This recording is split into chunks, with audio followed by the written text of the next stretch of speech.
지금 여러분이 개인적으로 하나님을 찬양한다, 찬양을 해야 되겠다 한다면 어떤 찬양으로 하나님을 높이시겠습니까? 어떤 제목으로 하나님을 찬양하시겠습니까? 어떤 분은 감사의 주제로 하나님을 찬양하실 분이 계시고, 또 어떤 분은 은혜의 주제로, 내게 베푸신 은혜의 주제로 하나님을 찬양하실 분이 계실 겁니다. 또 어떤 분은 고난 가운데 나와 함께 하시는 주님을 주제로 찬양할 수 있겠지요. 그러니까 우리 각자의 주신 은혜대로 하나님을 찬양할 수 있을 것입니다. 그런데 이렇게 찬양을 하라, 찬양을 하자 이렇게 말씀을 드리면요, 놀랍게도 찬양을 하지 못하는 분들이 계세요. 그러니까 우리가 방금 했던 것처럼 그렇게 하는 찬양 말고 혼자서 우리 입술을 열어서 하나님을 찬양하라 하면 하지 못하는 사람이 있다는 것입니다. 왜일까요? 그것은 그가 하나님을 잘 알지 못하기 때문이라 할 수 있을 것입니다. 하나님이 어떤 분이신지, 하나님이 어떤 일을 행하셨는지 모르니까 하나님을 찬양할 수 없는 것이죠. 그래서 그런 분들은 주일이나 또 혹은 수요일이나 또 어떤 날이든지 찬양을 해도 별로 이렇게 다른 사람이 느끼는 감흥이 없는 겁니다. 감동이 없어요. 오히려 어디에 감동이 있을까요? 송가인이 부르는 노래에 오히려 더 은혜가 넘치겠죠, 그죠? 제가 예전에 어떤 분이 이렇게 교회를 열심히 다니시는데요, 예전에 아시는 분은 계실지 모르겠지만 김용림 씨라는 분이 계셨습니다.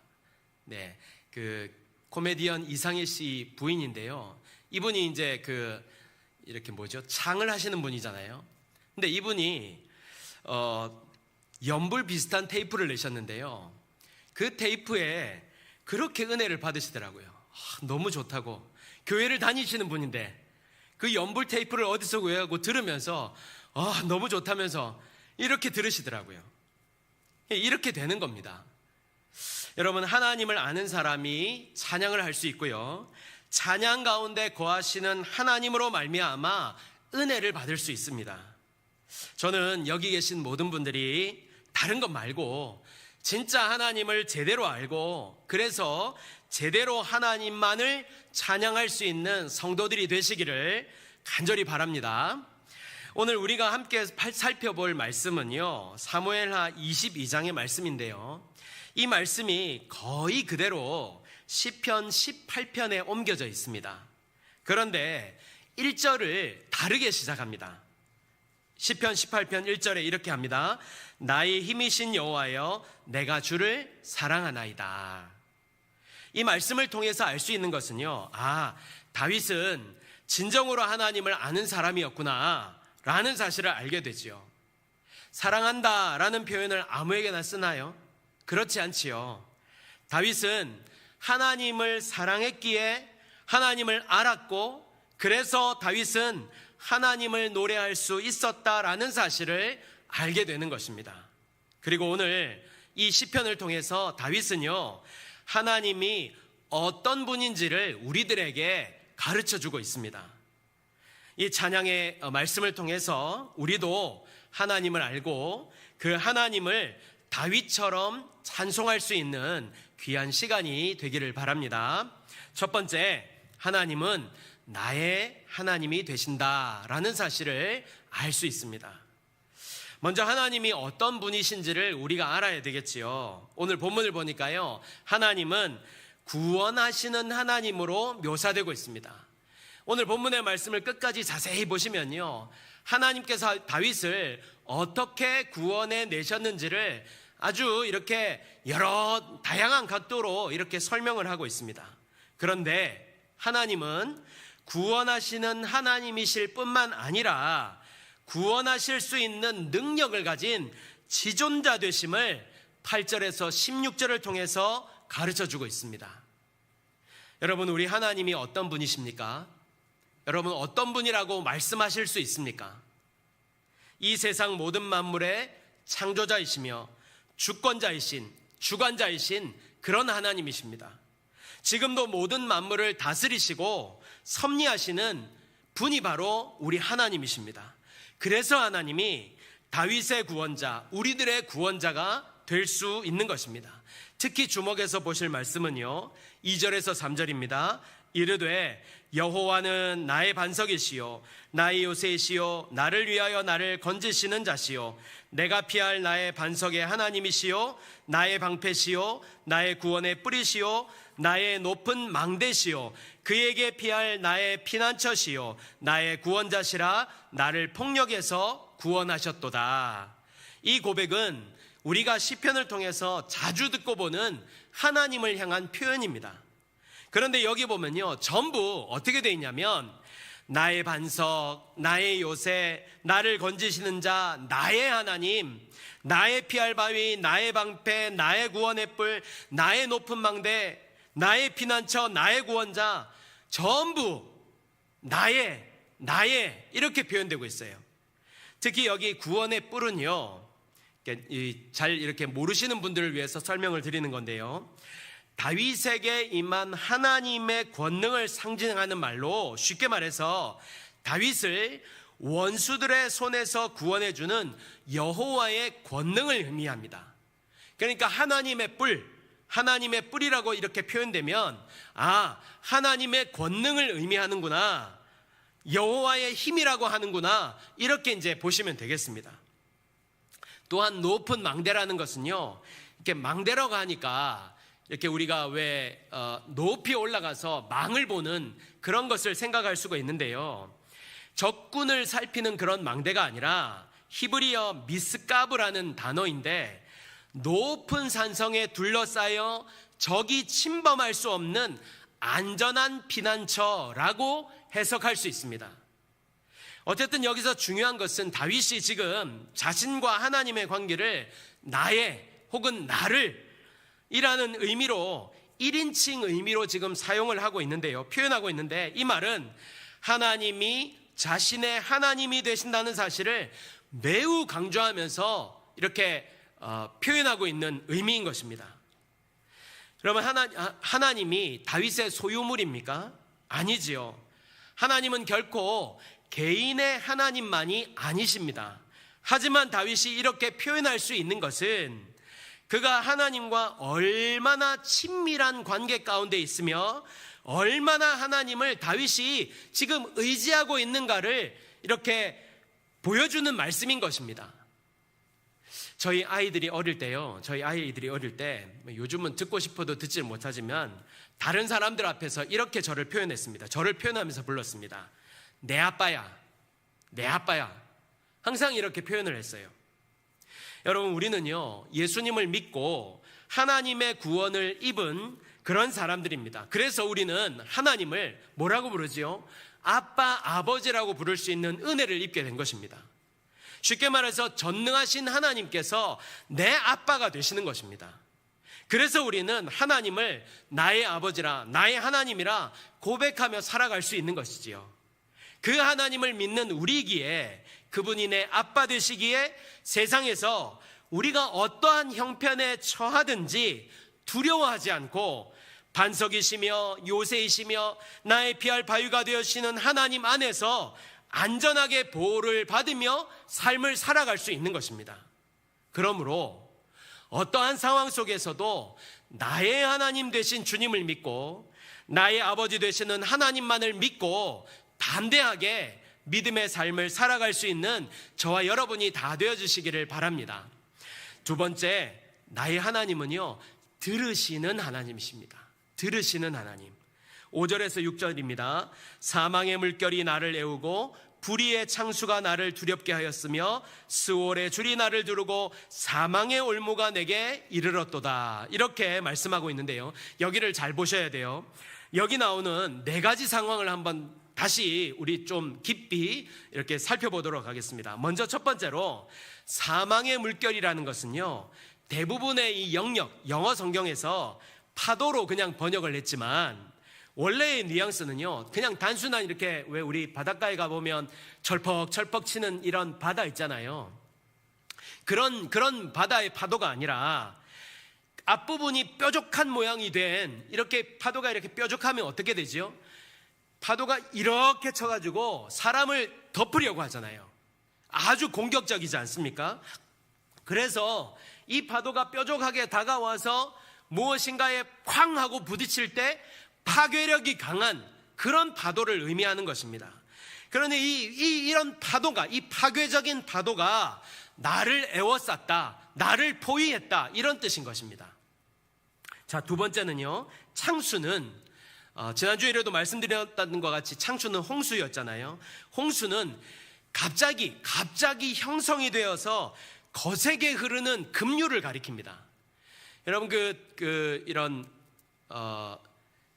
이 산에서 흐르는 이런 냇물 같은 거 있잖아요. 이 냇물이 평소에는 이렇게 보면 잔잔하고 이렇게 보이니까 뭐 아름답게도 보이고 뭐 이렇게 좀 우리가 쉴만한 물가처럼 보이지만, 비가 갑자기 막 쏟아지잖아요. 비가 막 갑자기 쏟아지면 위에서부터 이 물들이 몰려와가지고, 몰아와가지고요, 갑자기 감당하지 못할 급류가 되어버립니다. 갑자기 감당하지 못할, 사람이 어찌할 수 없는 급류가 되어버립니다. 그걸 말씀하고 있는 거예요. 고대 근동에서는요, 이 물을 죽음과 관련된 것으로 보았는데, 그러니까 죽음이 갑자기 홍수처럼 막 자신에게 밀어닥쳤다는 것을 의미하는 것입니다. 그리고 세 번째, 스올의 줄은요, 다윗을 강제적으로 묶어서 죽음의 세계로 끌어가려는 원수들의 세력을 상징하고 있는데요, 그것들이 다윗을 이렇게 어떻게 했다고요? 둘렀다, 이렇게 표현하고 있는 겁니다. 여기 둘렀다는 말은요, 에워싸다라는 의미와 함께 방향을 바꾸다라는 의미를 같이 갖고 있어요.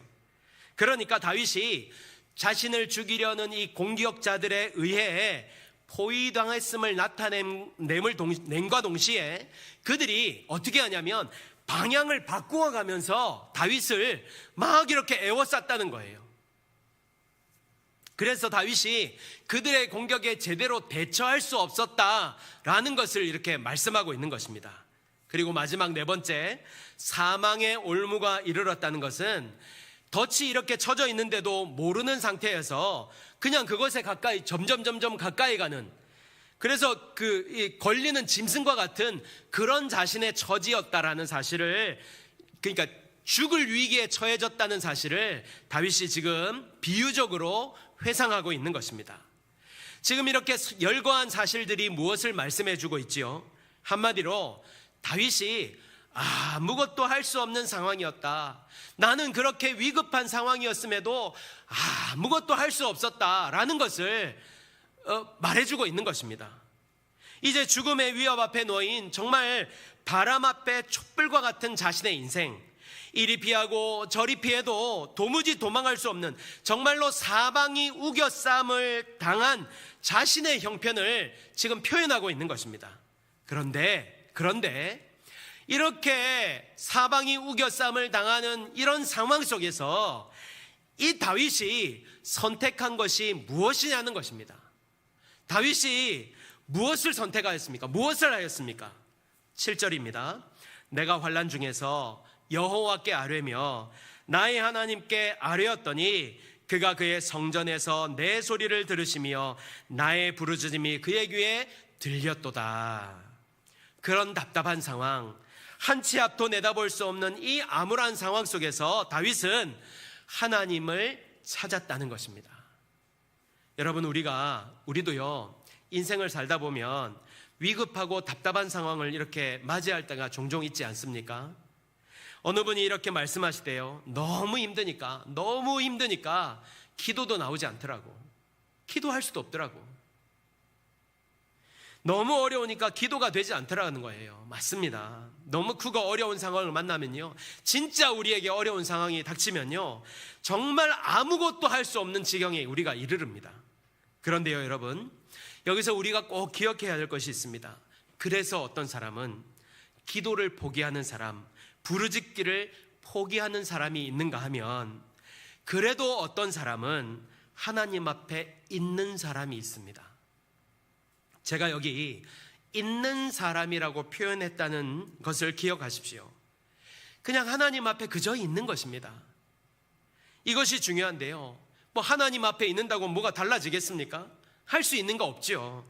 아무 말도 나오지 않는데, 힘들어 죽겠는데, 이 상황은 여전히 그대로인데 뭘 하겠어요? 무슨 말을 하겠습니까? 그저 하나님 앞에 있으면서 어떻게 하겠습니까? 그냥 깍 하고 있는 겁니다. 신음하고 있는 거죠. 그런데요, 우리의 그 작은 신음소리를 우리 주님이 들으신다는 거예요. 저는 오늘 이 다윗도 그랬을 것이라고 생각합니다. 앞서 다윗이요, 얼마나 위급하고 모든 상황이 얼마나 궁급하고 얼마나 답답했겠습니까? 모든 상황들이 그야말로 죽을 만큼 답답한 상황이었던 거예요. 그 상황에서 다윗이 뭘 할 수 있겠습니까? 뭘 할 수 있는 상황인가요? 오늘 표현을 보면요, 다윗은 아무것도 할 수 없었어요. 아무것도. 그 상황 속에서 다윗이 무슨 통뼈라고, 가만히 있어봐라, 내가 하나님 앞에 부르짖겠다, 그래서 주여 삼창하겠다, 주여 이러면서 막 그랬을 것 같습니까? 저는 그렇게 생각하지 않습니다. 저는 다윗이 우리와 같은 성정의 사람이라면, 우리와 똑같은 사람이라면 하나님 앞에 그저 있었을 것이라고 생각합니다. 하나님 앞에 그저 있으면서 그냥 답답한 그 마음을 그냥 하나님 앞에 그냥 내려놓고 있었을 거라고 생각합니다. 그러다 보니까 그렇게 하나님 앞에 있다 보니까 입이 열리고 마음도 열리고, 그래서 하나님께 그때서야 이제 부르짖기 시작한 거예요. 사랑하는 여러분, 어려움에 처해 계십니까? 힘든 일 가운데 계십니까? 도무지 나아갈 곳이 보이지 않으십니까? 그래서 하나님 앞에 나아가는 것조차 어려우십니까? 그럼에도 주님 앞에 있는 여러분이 되시기를 바랍니다. 주님 앞에 나아가기를 바랍니다. 나아가는 그곳에 우리 주님이 이미 계실 겁니다. 그때 나의 형편과 사정을 아뢰시기를 바랍니다. 중요한 것은 그렇게 우리가 하나님께 부르짖을 때 우리 주님이 우리를 들으신다는 거예요. 우리 신음을 들으시는 것이죠. 이사야서 58장 9절에 내가 부를 때에는 나 여호와가 응답하겠고 내가 부르짖을 때에는 내가 여기 있다 하리라. 여러분, 우리 이 말씀 같이 한번 읽어볼까요? 다시 한번 읽겠습니다. 시작. 내가 부를 때에는 나 여호와가 응답하겠고 내가 부르짖을 때에는 내가 여기 있다 하리라. 아멘. 다시 오늘 본문 7절입니다. 내가 환난 중에서 여호와께 아뢰며 나의 하나님께 아뢰었더니 그가 그의 성전에서 내 소리를 들으시며 나의 부르짖음이 그의 귀에 들렸도다. 하나님께서 나의 소리를 들으시고 나의 부르짖음이 하나님의 귀에 들렸다고 다윗이 고백하고 있습니다. 들렸다는 말이 무슨 뜻일까요? 확신입니다. 자신의 기도를 들으시는 하나님을 확신하며 노래하고 있는 것입니다. 여러분, 우리 주님은 우리를 들으시는 분이십니다. 우리의 작은 신음도 놓치지 않고 들으시는 분이십니다.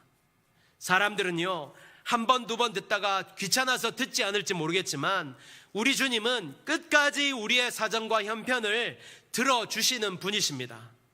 무엇보다 이 말씀 가운데 우리가 알 수 있는 것은요, 하나님이 함께 하신다는 거예요. 같이 계신다는 것이죠. 이사야서 58장에 뭐라고요? 내가 여기 있다 하리라. 나 여기 있어. 하나님 하고 부르짖을 때, 아니면 그것도 못해가지고 끙 하고 신음을 낼 때 내가 여기 있어. 내 아들아, 사랑하는 내 딸아, 내가 여기 있어. 이렇게 응답해 주신다는 겁니다. 그러므로 들으시는 주님 앞에 우리의 모든 형편과 상황, 특히 어려움 가운데 있다면, 환난 중에 거한다면 주저하지 말고 두려워하지 말고 다른 데 가지도 말고 주님 앞에 나아가기를 바랍니다. 주님 앞에 있기를 바랍니다. 그래서 들으시는 하나님께 아뢰고 주님의 응답하심을 보고 경험하는 성도가 되시기를 바랍니다.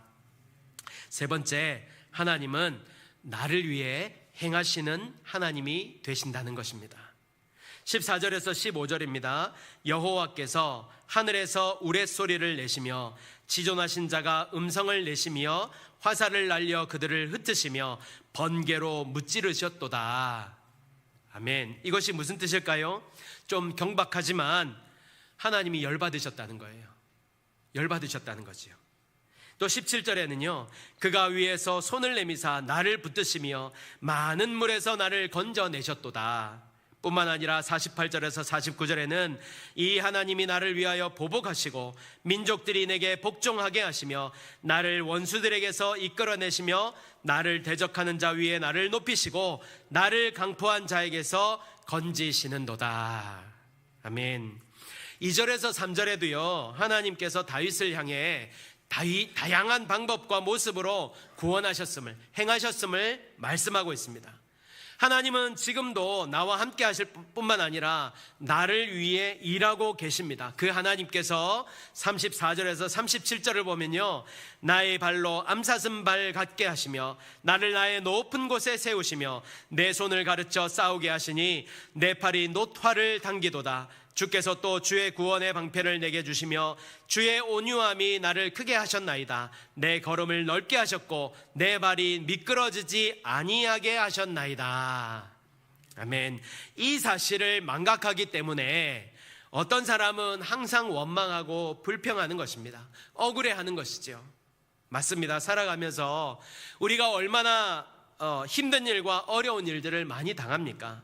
때로 억울한 일도 당하면서 살아갑니다. 그럴 때마다 우리는 하나님을 원망하곤 하는데요, 하지만 여러분 기억하십시오. 우리 주님은 우리에게 항상 좋은 것을 주기를 원하시는 분이십니다.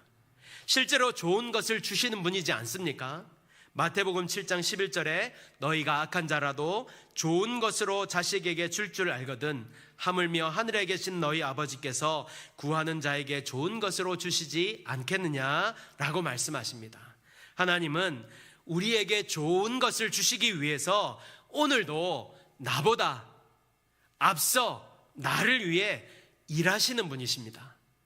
그 사실을 믿고 나를 위해 행하시는 주님을 신뢰하면서 살아갈 수 있는 저와 여러분이 다 되어주시기를 바랍니다. 결론의 말씀을 드립니다. 오늘 다윗의 이 찬양은요, 오늘도 하나님을 온전히 의지하고 믿고 따르는 자들에게 친히 하나님이 되어주시며 들으시고 응답하시며 앞서 행하시는 하나님이시라는 사실을 가르쳐주고 있습니다. 그래서 주님을 믿고 따르는 모든 자들은 두려움 없이 믿음으로 이 세상을 살아갈 수 있다라는 사실을 도전하고 있는 것입니다. 이런 다윗의 노래를 무엇이라고 표현할 수 있을까요? 주님이 함께 하셨습니다. 주님이 도와주셨습니다. 모든 것이 은혜입니다 라고 표현할 수 있지 않을까요? 사랑하는 여러분, 다윗에게 하나님이 나의 하나님이 되셨던 것처럼 하나님은 오늘 나에게도 하나님이 나의 하나님이 되십니다. 나를 기가 막힌 웅덩이에서 건지시고 나의 발을 사슴과 같게 하사 나로 나의 높은 곳에 다니게 하시는 분이 바로 우리 하나님이십니다. 그러므로 어떠한 상황을 만나도 어떠한 어려움을 만나도 그곳에서도 나를 도우시고 인도하시는 하나님, 나의 하나님만 믿고 의지하며 찬송하며 살아갈 수 있는 우리 모두가 되시기를 바랍니다. 찬송가 23장 1절을 보면요, 만입이 내게 있으면 그 입 다 가지고 내 구주 주신 은총을 늘 찬송하겠네 라는 찬양이 있지 않습니까? 그렇게 고백을 하고 있습니다. 저는 오늘 이 다윗의 노래 찬양이 우리 모두의 고백이 되기를 바랍니다. 믿음의 고백이 되기를 원합니다. 그래서 지금도 나와 함께 하시는 하나님을 날마다 노래하며 사는 오늘의 다윗과 같은 믿음의 사람들이 되시기를 예수님의 이름으로 축복합니다. 아멘.